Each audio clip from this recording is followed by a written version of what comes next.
Most Mac users assume their Mac is slow because it is older, or because a macOS update made things heavier. Eventually, sometimes that is true. Hardware ages, and some macOS updates can also temporarily affect the performance. But what most people miss in this, many Macs that feel slow are actually not limited by hardware at all.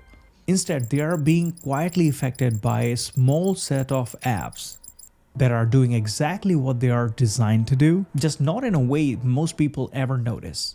These apps don't crash your Mac. They don't show any sort of warnings, and they don't look suspicious either. But quietly in the background, they add extra processing, extra syncing, and extra overhead that builds up over time. And the problem usually is not that you install something bad. In this video, I will not tell you to delete everything. Instead, I'm going to show you what kind of apps really make impact on the performance and why they do it, and how to tell whether these apps are really making bad impact on your Mac's performance or not. Because in many cases, your Mac is not failing. It is just being misunderstood. macOS behaves very differently from other operating systems, especially if you're coming from Windows. On a Mac, closing a window from that red X does not always stop an app. No open app does not mean nothing is running. macOS is kind of designed to keep things ready. Fast relaunches, instant syncing, background preparations. Eventually, that is great for responsiveness. You click on an app, it comes on right away. But that also means extra consistent background activities that are not even visible. So at any point of time, your Mac feels slower, warmer, or a little bit kind of inconsistent. Most people end up blaming the wrong things. Performance problems are not always caused by one specific heavy app. They're usually caused by buildup. Small bits of work happening repeatedly, like CPU wake-ups, disk reads and writes, network syncing, memory coordination. Individually, each one looks harmless, but together they create some pressure. And again, macOS is good at hiding things. It hides that pressure until you start feeling it. And that is what exactly I mean by quiet overhead. Now let's start with the first group. Apps that look closed, never really stop.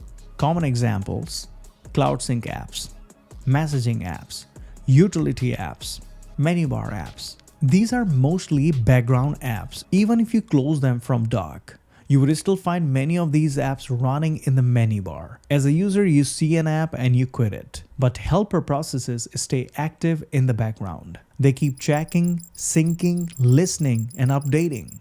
Not because they are kind of broken. This is eventually how they have been designed. See, one or two such apps are absolutely fine. But when there are too many stacked together, that's where your Mac starts feeling heavier. This is the one most people completely miss. Nobody pays attention to these things. Your web browser is just not a browser anymore. It is more like a platform. You can download hundreds of extensions, add-ons in your web browser to make things better for yourself.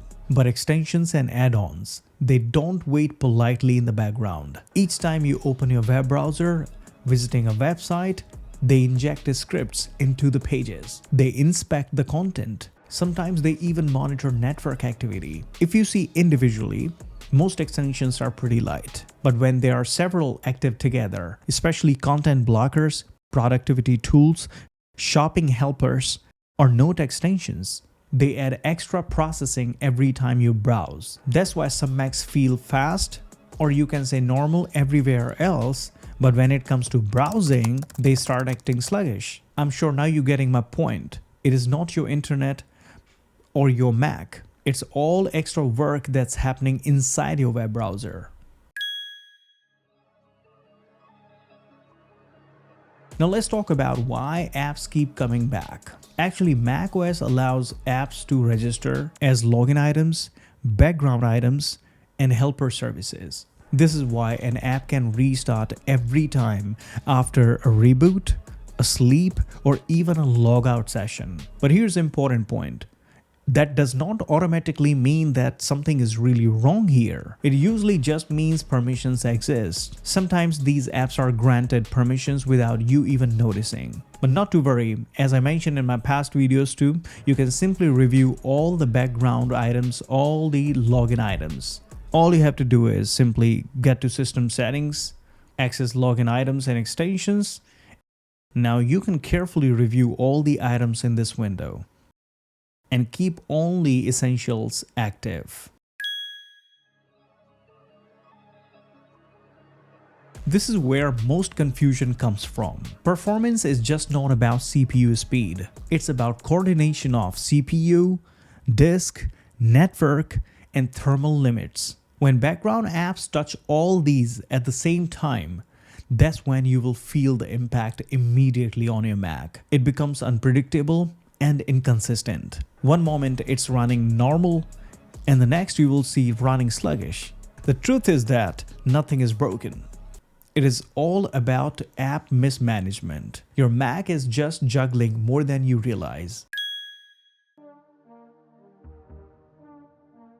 This is where people usually make mistakes and start deleting things they should not.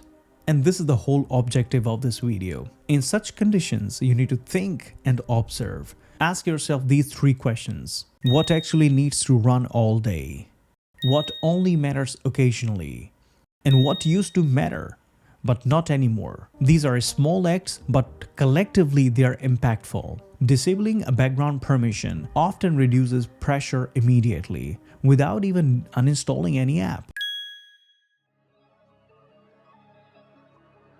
When quiet overhead drops, people usually notice smoother app switching, more consistent behavior, and less "why does it feel slow today" anxiety. Not because you made some kind of a magical change on your Mac, but because you reduced some invisible pressure.